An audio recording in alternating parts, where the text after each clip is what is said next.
Hindi nga inaasahan ng pagtatambal nina Jericho Rosales at Janine Gutierrez sa pinakabagong serye ng ABS-CBN, ang Lavender Fields. Bukod sa first time nilang magkatrabaho sa serye, ay mag-asawa agad ang role na ginampanan ng dalawa na hindi naman naging mahirap para sa kanila dahil nagtutulungan sila. Samantala, nagkalat nga sa social media ang dating video ni Janine Gutierrez sa vlog ni Darla na Power Raider na ipinost noong 2021 pa. Dito ay nag-bagrade si Darla sa aktres.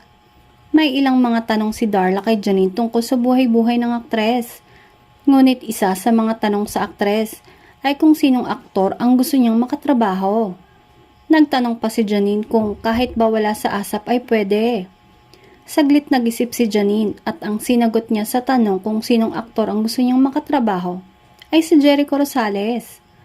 Diba nakakatuwa? Dream come true pala kay Janine ang makatrabaho si Jericho nang hindi inaasahan.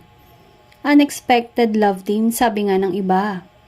Ayon pa nga sa kwento, hindi pa man nagsisimula ang serye, ay hindi na pinalagpas ni Echo ang pagkakataon na mapalapit sa dalaga.